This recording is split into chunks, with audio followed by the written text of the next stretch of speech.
So I've got an issue with my 2015 Jeep Cherokee KL, the Trailhawk that we got last year.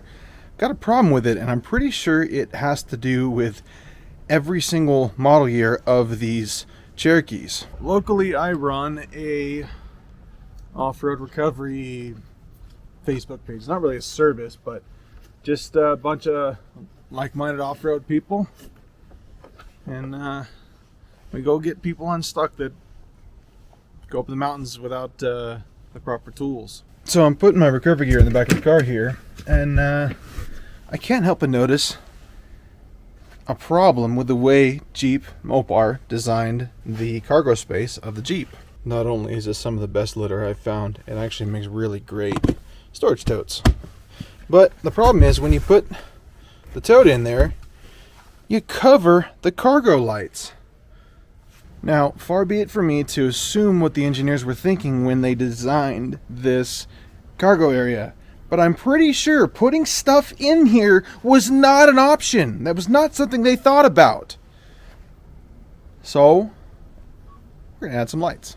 If you just want to replace the cargo lights with LEDs, you can basically stop watching here in a minute. We're gonna pull the tab out, put these in, and your install's done. So come in here and with a pocket knife or a real small flathead screwdriver, move the front tab inward.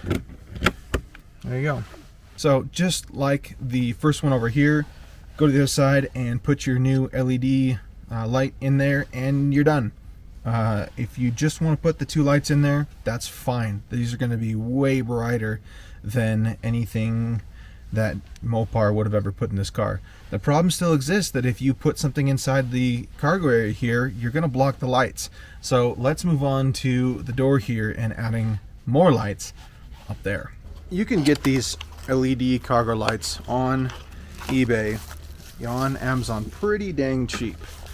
But you go call up Mopar, you go call up your dealership, and the little plug is $90. What? So I got to searching around online and my Google Foo turned out to be helpful. The problem was I had to buy 100 of them. So I guess I'll just put these up on my website and you guys can go buy these on Amazon and spend a couple bucks and buy them for me. Or if I can find a lower quantity of clips, I'll try that. I'll try to link that below. But for now, I've got 100 of these little plugs. We actually don't need the female ones, but I might use them for something else. I don't know. On the back of the hatch here, you've got these little doors that you can access your taillights to replace the bulb or whatever. There's one on each side, and they happen to face straight down. So it's going to be easy to add a light to these panels, and I don't have to be sitting here drilling into something. There's actually a ton of room up there.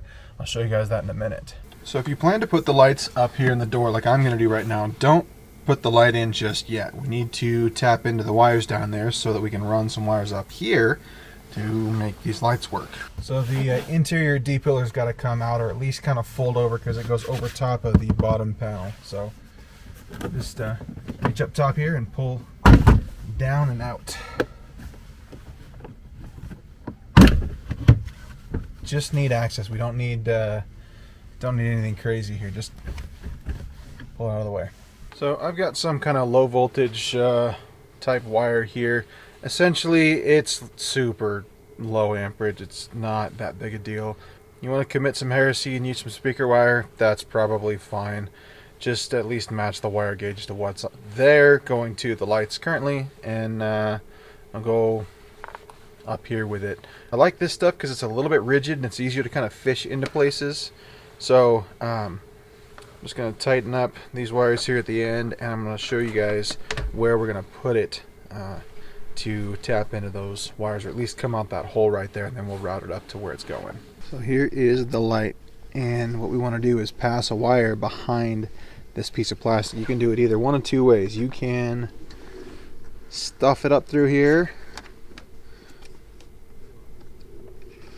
with one hand while you're holding the camera, and it pops out no problem. We're going to make sure that this doesn't get pulled through, and we're going to route this wire up and through the boot right here. Gently pull down on your headliner. You don't want to crease it. There's some clips here. Just be real gentle. So there's 3. Here, I creased it a little bit. That's okay. And I want to take this boot out.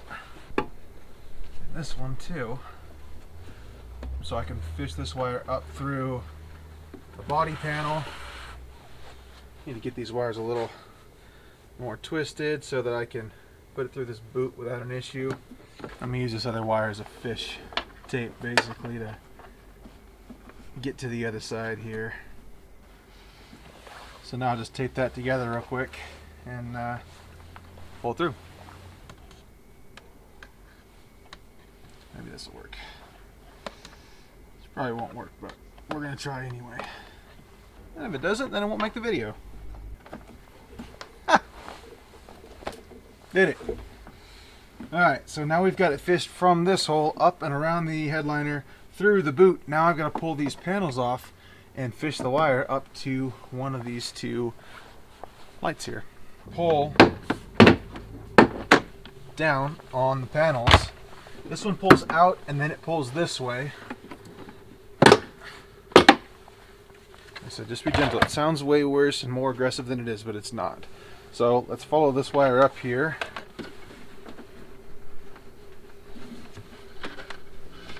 Now at this point it really doesn't matter which way you go, left or right. Pop our cover off. And what I want to do is I want to be able to follow these up here and zip tie to the other wire harness so that it doesn't rattle around and whatnot once we're done with this install. With this cover out, you guys can see kind of where this light's going to live. I think ending up putting it right there might not be a bad idea, but there's really no spatial issues, nothing that's going to hit if we put it in the middle there. We'll put some masking tape on here so we can kind of draw and not mess up on a piece of tape instead of the rest of this here. But essentially we're just going to find the middle of this guy, and you can do this with whatever you got, but I just got a caliper. So you can absolutely measure the hole that the lights came out of, seeing as how these ones are direct replacements. I'm just going to measure this one because I don't feel like climbing in there and looking around, but basically I've got a measurement of right around 2 3/8 of an inch long, and I need a hole about a little over 5/8 of an inch wide. Seems weird that I'm using a caliper to find a spot for a Sharpie mark. So a big fat wide Sharpie mark using a precision instrument that goes down to the 1,000th. Good job, Kevin. And 60.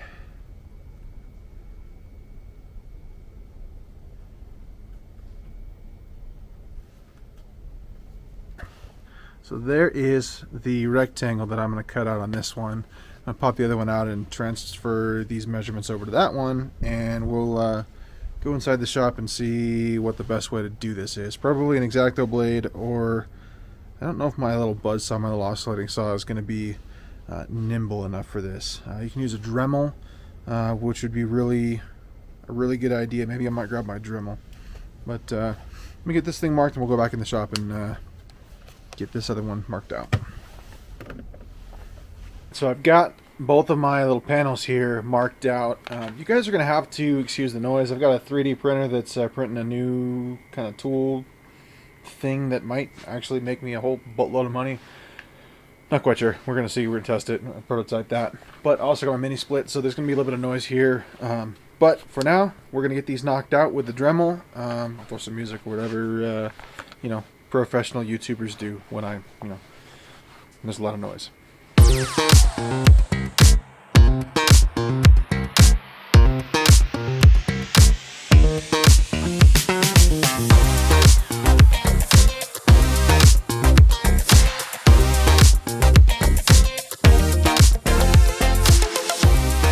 There we go. I'm going to throw the light in this way or this way. I'm not quite sure just yet. This is, oh, I can't tell. Whatever, but, and that's what it looks like. Nice and tight. I'll do the other one and we'll go back to the car right now. Alright, got them both cut out. Everybody's favorite part coming up next, wiring.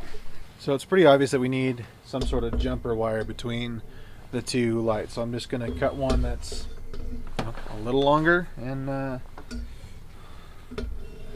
that'll be our kind of crossover wire.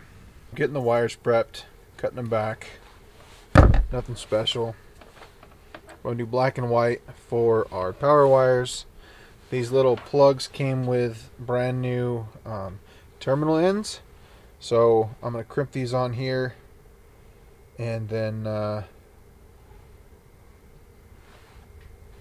slide them into the deal here and make sure they're the right orientation, because it's polarized, obviously being 12 volt. Something is making noise in my garage that shouldn't be. I have a feeling it's my 3D printer.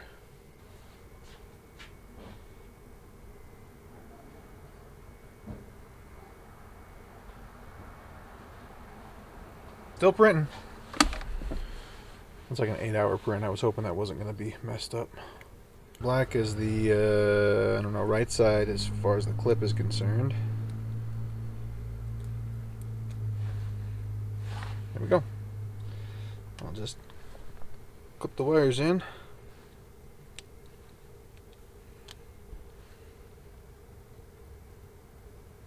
There we go. So that's going to be our end one. That's going to be here.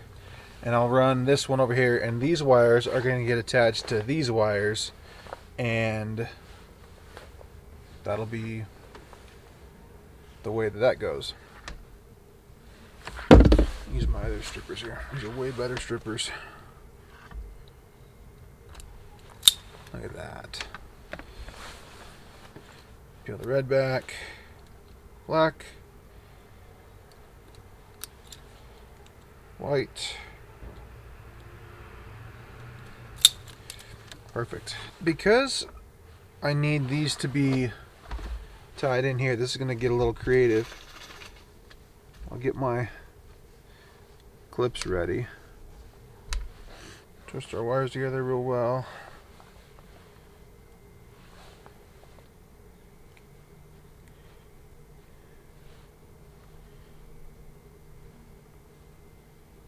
Alright, we got the black one on the right according to the tab. Probably want to smash those together better so that they don't make contact inside. Well, because of the way I did it and how short I did it, they don't have any way of contacting with the plastic kind of divider in there. So now we got that guy. Close him up. There we go. Alright, so I've got my jumper, goes from this side to that side. I'm going to take this panel off here and fish this wire across to the other side. This one comes apart from the top.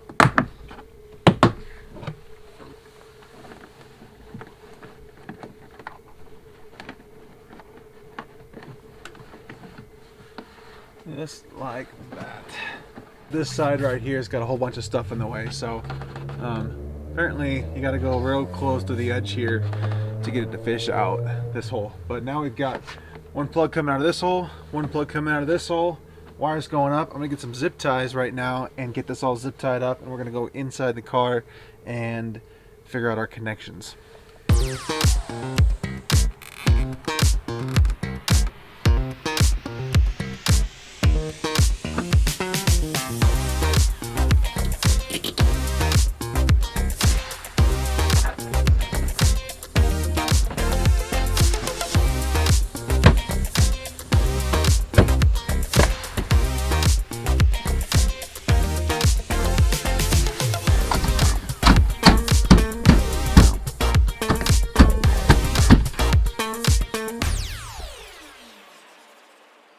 Now, I might be getting a little carried away putting these panels away before I get these lights hooked up, but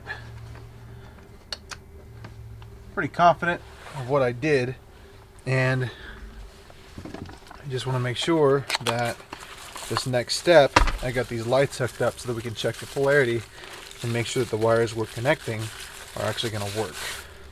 Let's see. That goes up that way. Plug our wires in. And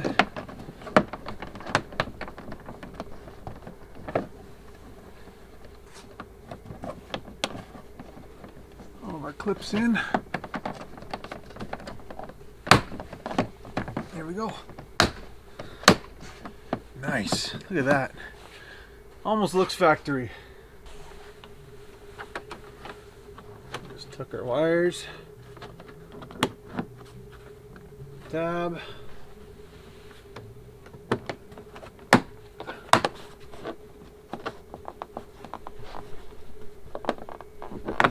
There it goes.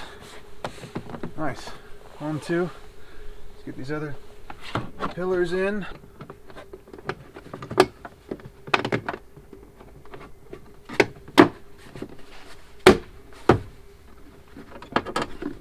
Make sure our wires tuck and don't get in the way of any of the plugs or anything like that. Slide this guy up. Look at that. Alright, now we can go down here and test our wires and make sure these light up. I'm 6'4" and this is a very small compartment, so you'll have to bear with me on this next part with the filming and whatnot. But we're going to take the lights and the wire that we hooked up the lights to and test them on the plug down here. But I got to turn the cargo lights on or probably leave one of the doors open real quick. So I'll go do that and we'll get these tested. I cut this down just so that it's a little bit out of here, and I'm going to strip back a little bit of this wire, this insulation here. My dome lights are off. That's awesome.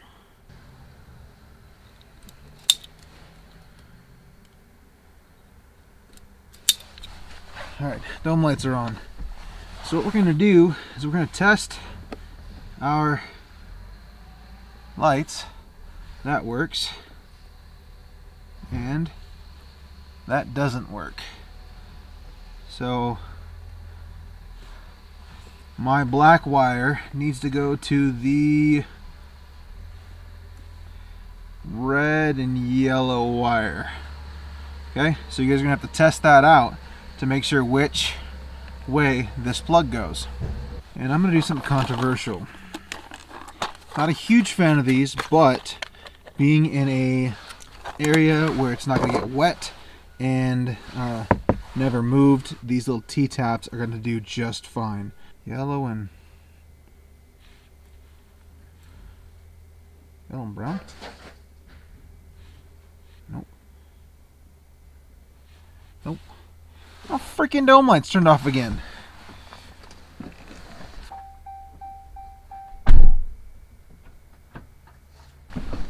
Man, that's aggravating. Alright, black to... that was a red one. Yes. Remember, this is going to be hidden up inside here, so it's not really going to be that big of a deal. Close it. Grab the other T-tap. And now my music's playing. And demonetized. Not that I make a whole lot of money monetizing. Cramp it down. And my lights are on. So, shove this back inside of here. Hook up our LED light. Ooh, super bright. Done. Right now it's daylight, obviously. You guys can't tell how bright this is. But what I'm going to do is come back to you guys here in a second, in about 4 or 5 hours from now, when it's dark. I gotta say, this is pretty dang bright in here. Now, you don't have to get the LED lights. You can get the regular yellow incandescent bulbs and add those to the back door as well. And then you'd still double your light output, but you'd retain the kind of factory yellow halogen look. I chose to do the white LEDs. I'm going to replace the other dome lights with some Oxydo bulbs. I get a discount, plus I give you guys a discount for those types of products, and I will leave a link to Oxydo's website for you guys down below. I'm actually going to be doing some headlights here pretty soon. They say that the headlights that they've got for the 9012s for the Jeep Cherokee, they'll fit and they'll work. My 2015 has a ton of issues with headlight bulbs. I think I've got 4 or 5 brands here in the garage that just don't work, plus the HIDs that are in the car right now that only the right side works. So enough about that. Let's see how bright this is. I might have to figure out a way of turning my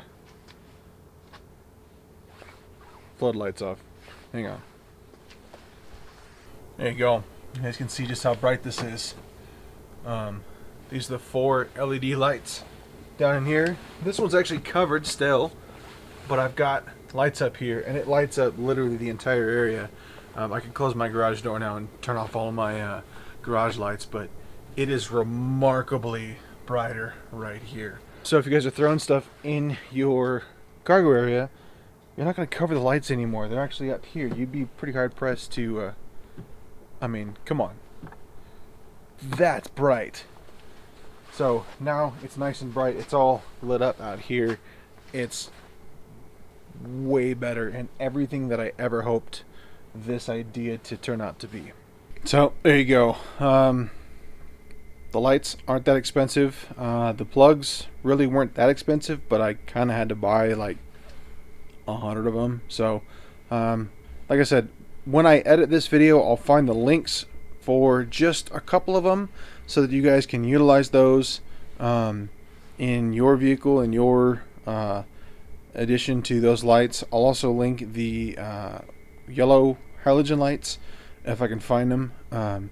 The little OE replacements, and you just add the plugs, add the wires, you're good to go. So you can keep the yellow look. But if this video was entertaining or at least helpful for you guys, please give it a like and subscribe to the channel. I don't do a whole lot of stuff on the Jeep, but I do have a couple more videos coming up for like a lift kit and some of the headlights that I know are a huge problem with these. Also, I've got a 3D printer. I'm making cool parts for the Colorados and some other vehicles, and I want to see if you guys have any ideas for the Cherokee line of vehicles for me to make for you guys. So comment below and let me know what you guys think, and with that, thanks for watching.